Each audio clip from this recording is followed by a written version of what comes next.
चलो हम लोग कथी खाते हैं? दाल भात भुजिया है, सब्जी उब्जी। उससे हमको क्या मिलता है? कार्बोहाइड्रेट, प्रोटीन, वसा, यही सब चीज़ मिलता है हमको। लेकिन कोशिका को ये सब नहीं चाहिए। कोशिका को ये सब देंगे तो उसको खवासे नहीं देगा। हम लोग क्या खाते हैं? भोजन। मुंह में अगर इतना बड़ा साइज है और इतना बड़ा लालमी को खिया दिया जाएगा, एक ही बार खा पाओगे? नहीं ना खा पाओगे। खा पा जाएगा। तो कहने का मतलब है कोशिका को चाहिए क्या? कोशिका को ग्लूकोज, एमिनो अम्ल, वसीय अम्ल, ये छोटा पदार्थ होता है, छोटा यौगिक होता है। और ये सब कार्बोहाइड्रेट, प्रोटीन, वसा, ये सब बड़ा चीज हम खाते हैं। हम लोग क्या खा लेते हैं? कार्बोहाइड्रेट, प्रोटीन, वसा। जो भी हम खाना भोजन करते हैं उससे क्या मिलता है? कार्बोहाइड्रेट, प्रोटीन और वसा, यही ना मिलता है।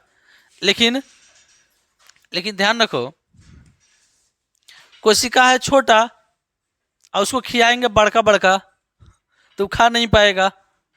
तो क्या कार्बोहाइड्रेट हम लोग को चावल, गेहूं, मक्का, ज्वार, बाजरा, आलू, ये सबसे कार्बोहाइड्रेट, जितना भी मीठा वाला चीज लगेगा खाने में मीठा, उस सबसे क्या मिलेगा? कार्बोहाइड्रेट। क्या मिलेगा? कार्बोहाइड्रेट। अच्छा, उसके बाद प्रोटीन, जितना दाल वाला चीज खाएंगे हम लोग, दाल वाला, उससे क्या मिलेगा? प्रोटीन। और वसा, तेल वाला चीज, सरसों खाता होगा, सरसों का तेल, खाने में तेल उल का उपयोग करता होगा। और होली में या कुर्बानी में एकदम तेल वाला मीट खाता होगा, जबरदस्त दबा के खाता है ना। तो उस सब शरीर में जाता है, तो उस सब क्या होता है? वसा मिलता है। क्या चीज? वही वसा रहता है, उसके पाचन के फलस्वरूप उसके शरीर में बना है वसा। हम लोग भी खाना खाते हैं तो जितना फैटी एसिड खाएंगे ना, तो हम लोग में वसीय अम्ल बनेगा और वह शरीर में चर्बी का निर्माण करता है। समझा कि नहीं? तो कहने का मतलब है हम लोग के भोजन में क्या मुख्य रूप से मिलता है? कार्बोहाइड्रेट, प्रोटीन, वसा। उसके अलावा विटामिन भी मिलते हैं, खनिज लवण भी मिलते हैं। समझा कि नहीं? तो इस कार्बोहाइड्रेट, अब कोशिका को चाहिए ग्लूकोज, एमिनो अम्ल, वसीय अम्ल, ये सब चीज। समझ रहा है? ये छोटा अणु होता है, ये बड़े अणु होता है। तो बड़े अणु से छोटे अणु अणु में तोड़ने की प्रोसेस, प्रक्रिया को ही क्या कहा जाता है? पाचन कहा जाता है। क्या कहा जाता है? पाचन। पाचन में जो जो अंग सहायक होगा हमारे शरीर में, जो जो अंग, वो सभी अंगों का समूह को कहा जाता है पाचन तंत्र कहा जाता है। क्या कहा जाता है? पाचन तंत्र कहा जाता है, डाइजेस्टिव सिस्टम कहा जाता है। अब उसमें कौन कौन से अंग होता है? तो पाचन कहाँ से शुरू होता है और अंत कहाँ होता है? तो शुरू पाचन कहाँ से होता है? मुख गुहा से। मुख गुहा से शुरू होता है। भोजन का पाचन कहाँ? मुंह में न रखेंगे सबसे पहले, तो मुख गुहा से शुरू होगा। अंत कहाँ हो जाएगा? तो बड़ी आंत में जाएगा। कहाँ जाएगा? बड़ी आंत में। आया समझ में? मुख गुहा से पाचन शुरू होगा और अंत होगा कहाँ? बड़ी आंत में। ध्यान देना इधर। जैसे यहाँ से भोजन शुरू होगा, भोजन आते आते यहाँ से होते हुए इस अमाशय में आएगा, पेट में से छोटी आंत में, पतला पतला ऐसा दिख रहा है घुमा हुआ, ये छोटी आंत हो गया। और उसके बाद ये वाला भाग बड़ी आंत होता है। तो बड़ी आंत का अगला भाग यहाँ आ गया मलाशय। मलाशय का जहाँ अपचा हुआ भोजन, स्टोर रूम ना, और उसके बाद में समय समय पर खेत में। समझा कि नहीं? तो इसी के बारे में पढ़ना है हमको। मुख गुहा से पाचन शुरू होगा और अंत जाएगा बड़ी आंत में। ऐसे समझ में? तो मुख गुहा से लेकर और बड़ी आंत तक पूरे जो भी अंग होगा उस सभी को, अंगों को मापेंगे कि कितना दूरी में भोजन जाएगा, तो पता चलेगा कि यहाँ से वहाँ दूरी वह कितना होता है? 8 से 10 मीटर तक होता है। कितना होता है? 8 से 10 मीटर। और इसको मीटर में तो 8 से 10 मीटर हो गया। फीट में लगभग 32 फीट होगा। कितना होगा? लगभग 32 फीट होता है। और इस 32 फीट की लंबाई को क्या कहा जाता है? आहार नाल कहा जाता है। क्या कहा जाता है? आहार नाल। आया समझ में? तो मुख गुहा से, यानी कि कह सकते हैं हम कि मुख गुहा से लेकर आप बड़ी आंत की लंबाई में जो भी अंग सहायक होगा पाचन में, उस सभी अंगों का सम्मिलित रूप आहार नाल कहलाता है। क्या कहलाता है? आहार नाल। अब आहार नाल कहाँ से शुरू होगा? मुख गुहा से। अंत कहाँ होगा? बड़ी आंत में। अब इसी में जानना है कि मुख गुहा से भोजन जाएगा कहाँ? ग्रसनी में। ग्रसनी से ग्रसनी से ग्रास नली में, ग्रास नली से छोटी आंत में। तो पहले यह मार्ग देख लेते हैं ना कि किस किस मार्ग से भोजन जाता है। तो सबसे पहले भोजन कहाँ जाएगा, आगे। तो आगे हमको चलना है, सबसे पहले भोजन किन किन मार्गों से जाता है। तो सबसे पहले भोजन कहाँ से प्रारंभ होगा, मुख गुहा से। भोजन का पाचन मुख गुहा से प्रारंभ होगा। कहाँ से, मुख गुहा से ना। कहाँ से शुरू होगा, मुंह से, और उसके बाद मुख गुहा से भोजन जाता है कहाँ, ग्रसनी में। कहाँ जाता है, ग्रसनी में, यानी कि यह घुमाव वाला टर्निंग पॉइंट में, यानी कि जहाँ मुड़ान है, ठीक है, वहीं पे पहुंचता है। तो उस ग्रसनी में दो छिद्र होते हैं। कितने छिद्र होते हैं, कंठ में अंदर ग्रसनी में कितने छिद्र होते हैं, दो छिद्र होते हैं। एक छिद्र का नाम क्या है, निगल द्वार। क्या नाम है, एक छिद्र का नाम निगल द्वार होते हैं, और दूसरा छिद्र का नाम कंठ द्वार होते हैं। क्या होते हैं, कंठ द्वार। तो ग्रसनी में कितने छिद्र, दो छिद्र, एक निगल द्वार और एक कंठ द्वार। निगल द्वार जो छिद्र होता है उसमें क्या चीज जुड़ा रहता है, तो ग्रास नली जुड़ा रहता है। क्या जुड़ा रहता है, ग्रास नली। ठीक है, निगल द्वार में क्या जुड़ा रहता है, ग्रास नली। और ग्रास नली से वह आगे किससे जुड़ा रहता है, अमाशय से। किससे जुड़ा रहता है, जिसको हम लोग बोलचाल की भाषा में क्या बोलते हैं, पेट, स्टोमक ना। तो ग्रास नली किससे जुड़ा रहेगा, अमाशय से, जिसको बोलचाल में क्या बोलते हैं हम लोग, पेट बोलते हैं। ठीक है, उसके बाद यह कंठ द्वार आगे कहाँ जाएगा, दो छिद्र हो गया, निगल द्वार, कंठ द्वार। कंठ द्वार कहाँ खुलेगा, तो यह श्वास नली में। कहाँ, श्वास नली में खुलेगा। ठीक है, और श्वास नली कहाँ जुड़ा रहता है, फेफड़ा से। कहाँ जुड़ा रहेगा, फेफड़ा से। आया समझ में। तो फेफड़ा के मार्ग, इस मार्ग से क्या हो जाएगा, श्वसन तंत्र हो जाएगा, श्वास लेने वाला क्रिया हो जाएगा। तो हमको श्वास तंत्र थोड़ी पढ़ना है, हमको क्या पढ़ना है, पाचन तंत्र। तो ग्रसनी से भोजन कहाँ जाएगा, निगल द्वार, कंठ, ग्रास नली, अमाशय। अमाशय से कहाँ जाएगा, अमाशय से भोजन कहाँ जाएगा, तो छोटी आंत में। कहाँ जाएगा, छोटी आंत में। अमाशय से भोजन कहाँ जाएगा, छोटी आंत में। ठीक है, उसके बाद छोटी आंत से कहाँ जाएगा, बड़ी आंत में। बड़ी आंत में भोजन जाएगा। ठीक है, छोटी आंत से भोजन बड़ी आंत में। अब बड़ी आंत में जाके लेकिन वहाँ स्टोर रहेगा, और उसके बाद में बड़ी आंत से खेत में ना। चलो उसके बाद ध्यान दो इधर। तो हमको यही मार्ग पढ़ना है। तो सबसे पहले पाचन अंग कौन कौन हो गया, मुख गुहा। उसके बाद ग्रसनी पाचन अंग नहीं है, यहाँ से भोजन आगे जाता है, निगल द्वार के रास्ते ग्रास नली में पहुँचता है। तो ग्रास नली भी पाचन अंग नहीं है, उसके रास्ते अमाशय, यहाँ पाचन की क्रिया शुरू हो जाता है। पहले मुख गुहा में, उसके बाद अमाशय में, अमाशय अर्थात पेट में, उसके बाद छोटी आंत में, तब उसके बाद कहाँ जाता है, बड़ी आंत में। तो अब हम बारी बारी से इस सभी को जानते हुए चलेंगे कि मुख गुहा में कौन कौन से अंग होते हैं।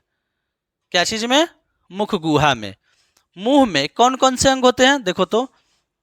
मुख गुहा में क्या होते हैं, दांत होते हैं। क्या होते हैं, दांत। और ये क्या होते हैं, जीभ होते हैं। क्या चीज, जीभ।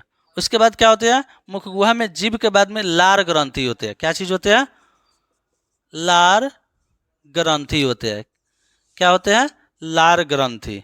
ठीक है, उसके बाद में यह लार ग्रंथि क्या बनाता है, तो लार बनाता है, जिसको हम लोग बोलचाल की भाषा में थूक कहते हैं। क्या कहते हैं, थूक। ठीक है, या लेर कहते हैं। थूक बोल सकते हो, या लेर कहते हैं हम लोग ना। तो अब हमको यही समझना है कि दांत क्या होता है, इसका कार्य क्या होता है, कितने प्रकार के होते हैं ना। मुख गुहा में क्या होगा, दांत होगा, जीभ होगा, लार ग्रंथि और लार, इसके बारे में पढ़ना है। तो यहाँ देखना है कि सबसे पहले दांत क्या होता है। सबको पता है दांत का क्या कार्य होता है, भोजन को चबाने का काम होता है ना। झगड़ा झूड़ी में दांतें काटने का नहीं, जब झगड़ा हो गया तो क्या करेंगे, दांतें काटने का ना।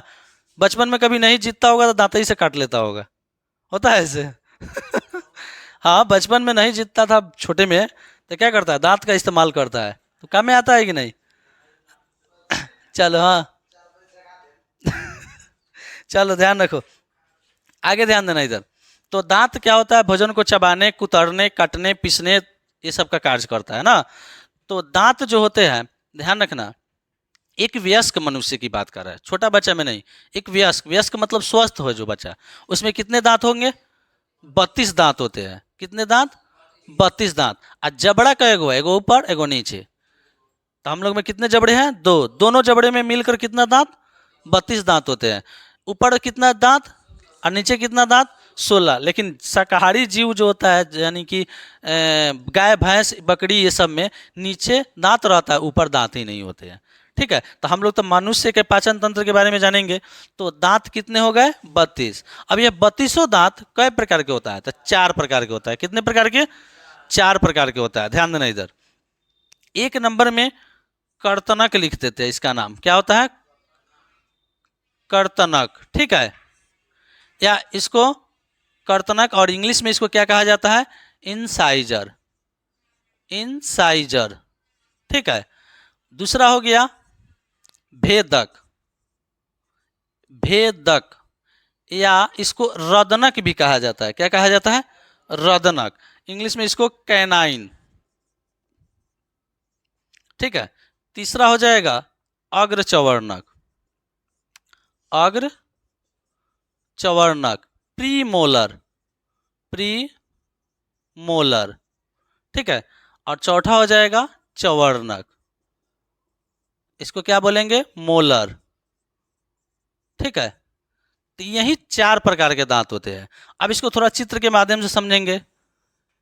जैसे आगे इस तरह से कई गो दांत हो जाएगा? 4 गो। आगे यहां हो जाएगा 1 2 3 4 गो। ऐसे 4 दांत हो जाएगा आगे सामने वाला, जिसको क्या कहा जाता है? कर्तनक। जो क्या करता है? भोजन को काटने का काम करता है ना। ये कितने? एक जबड़े में बता रहे हैं। कितने जबड़े में? एक जबड़े में। कितने दांत हो गए? 4 दांत हो गया। एक जबड़े में कई गो हो गया? 4 गो। इसका क्या नाम है? कर्तनक। और दोनों जबड़े में कितना दांत होगा? 8 दांत होगा। समझ में आया कि नहीं? आगे देखना इधर, नुकीला ऐसे होता है। इसमें थोड़ा बड़ा बता दे रहे हैं ना, लग रहा है जानवर का है तो इसमें बड़ा करके बता रहे हैं। तो ये दोनों नुकीला वाला भाग क्या होता है? इसको कहा जाता है भेदनक।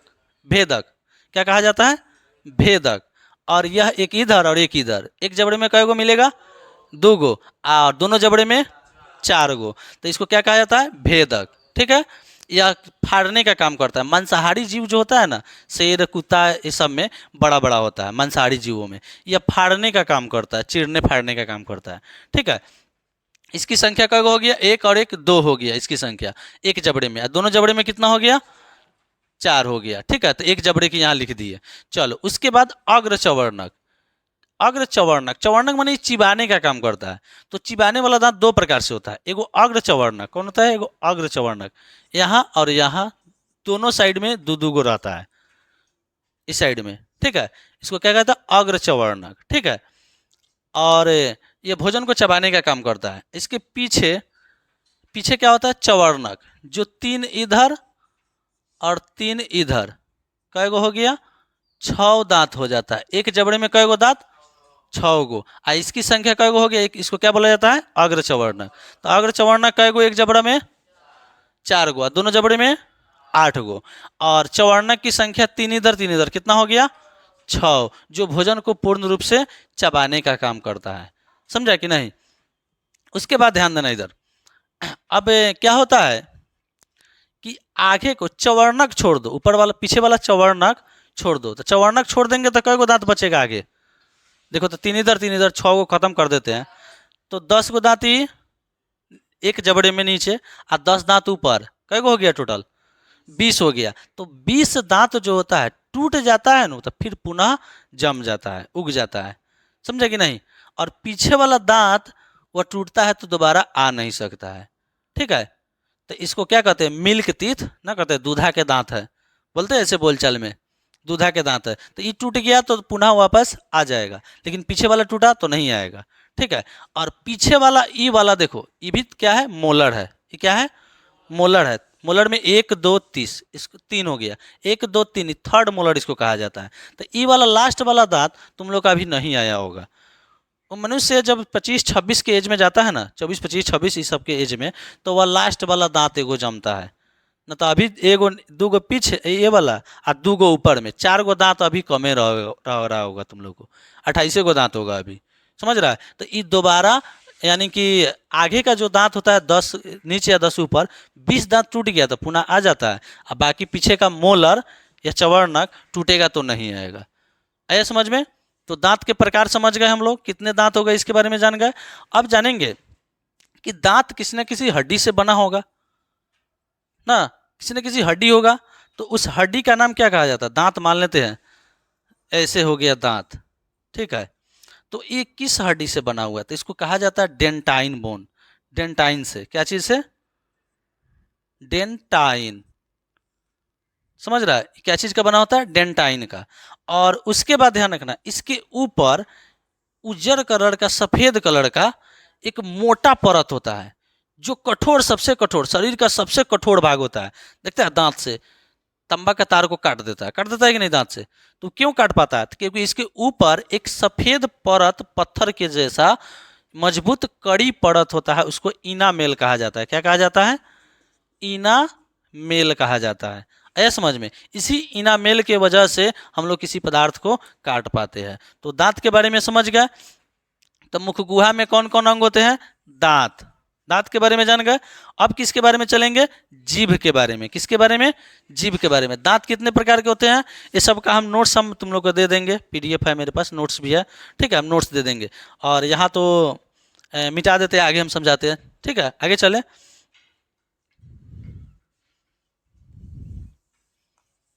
उसके बाद में क्या चलना है, जीभ के बारे में, जीभ के बारे में ना। तो देखो, तो जीभ का क्या कार्य होता है, किसका, जीभ का। सबको पता है, लफड़ा फैलाने में ना, झगड़ा कराने में कितना योगदान होता है, बोलने में। जीभ का क्या काम है, बोलना, बोलना। अगर जीभ नहीं रहेगा तो हम लोग बोल नहीं पाएंगे। भले स्वर यंत्र से हमारा आवाज आता है, लेकिन बोलने में, शब्द को बोल, आवाज को निकालने में और बनाने में किसका योगदान है, जीभ का। जीभ का क्या कार्य हो गया, बोलना। और ये क्या काम है, स्वाद बताना। क्या चीज काम है, स्वाद बताना। खट्टा मीठा नमकीन, ये सब का क्या काम होता है, स्वाद बताना। और ये क्या काम है, जब चिबाएंगे भोजन को तो उलट पुलट करना, और भोजन को अंदर निगलना, निगलने में मदद करता है। ये सब काम करता है कि नहीं। चलो, तो मुख्य काम इसमें क्या हो गया, स्वाद बताना, ध्यान रखना। तो जीभ के, ध्यान रखना, जीभ के ऊपर एक छोटे छोटे अंकुर रचना होते हैं। कभी गौर से देखना उसको, जीभ के ऊपर छोटे छोटे दाने जैसे कोशिकाएं उस पर बिखरा रहता है। उस छोटे छोटे अंकुर रचना को क्या कहा जाता है, स्वाद कलिया। क्या कहा जाता है, स्वाद कलिकाएं, या कलिया भी कह सकते हो, ठीक है। स्वाद कलिया या स्वाद कलिकाएं, दोनों बात एक ही होता है, स्वाद कलिकाएं, ठीक है। यही जो होता है स्वाद कलिकाएं, क्या बताता है, टेस्ट को बताता है, स्वाद को बताता है, ठीक है। अब उसके बाद चलेंगे लार ग्रंथि के बारे में। क्या चीज के बारे में, लार ग्रंथि। लार ग्रंथि का मतलब हो गया कि हमारे शरीर में जो थूक होता है, लेर जो होता है, ये बनाता कौन है, समझ रहा है। तो लार ग्रंथि बनाते हैं। कौन से, क्या चीज बनाते हैं, लार ग्रंथि, ध्यान रखना। तो लार ग्रंथि के बारे में चलेंगे, किसके बारे में, लार ग्रंथि। तो सबसे पहले जानेंगे हमारे शरीर में 3 जोड़ी लार ग्रंथियां होती है। कितनी जोड़ी, 3 जोड़ी, मतलब 6 गो। तो जोड़ी में क्यों लिए, क्योंकि दोनों एक जैसा रहेगा। यहाँ पर एक पैरोटिड लार ग्रंथि होता है, यहाँ पर दिख रहा है यहाँ। तो यह पैरोटिड लार ग्रंथि जब यहाँ पर है तो इधर भी तो होगा, तो एक जोड़ी हो गया कि नहीं। फिर एक यहाँ पर है, दिख रहा है पीला कलर में, तो जब यहाँ पर है एक, तो एक इधर भी होगा। तो ऐसे जोड़ी में होता है 2-2। कितनी जोड़ी लार ग्रंथियां पाई जाती है, मनुष्य के मुख गुहा में कितनी जोड़ी लार ग्रंथियां पाई जाती है, 3 जोड़ी। उसका नाम देखो, 1 नंबर में हो जाएगा पैरोटिड लार ग्रंथि, पैरोटिड लार ग्रंथि, ठीक है। दूसरा हो जाएगा सब मैंडिबुलर, सब मैंडिबुलर लार ग्रंथि, ठीक है। तीसरा हो गया सब लिंगुअल, सब लिंगुअल लार ग्रंथि। यही 3 जोड़ी लार ग्रंथियां पाए जाते हैं। एग्जाम में पूछेगा कि मनुष्य के मुख गुहा में कितनी जोड़ी लार ग्रंथियां पाई जाती हैं? 3 जोड़ी। नाम लिखे तो नाम लिख सकता है, पैरोटिड लार ग्रंथि, सबमैंडिबुलर लार ग्रंथि, सबलिंगुअल लार ग्रंथि। है समझ में? तीनों को देख लिया कहाँ किस प्रकार पाया जाता है। ये तीनों बनाता क्या है? तो लार बनाता है। क्या बनाता है? लार, जिसको बोलचाल में हम लोग क्या बोलते हैं? थूक। क्या बोलते हैं? थूक बनाते हैं। ठीक है। उसके बाद ध्यान रखना, अब जानेंगे लार में क्या पाया जाता है, मतलब थूक में क्या पाया जाता है। तो सबसे पहले 99% उसमें क्या पाया जाता है? जल पाया जाता है। जल का मतलब पानी। क्या पाया जाता है? पानी। 99% उसमें क्या होता है? जल पाया जाता है, पानी। और 1% जानते हो क्या पाया जाता है? 1% में आयंस पाए जाते हैं। आयंस में क्या होते हैं? सोडियम, पोटेशियम, क्लोरीन, ये सब आयन पाए जाते हैं। बलगम, बलगम पाए जाते हैं। ठीक है। और एंजाइम पाए जाते हैं। क्या चीज पाए जाते हैं? एंजाइम। ठीक है।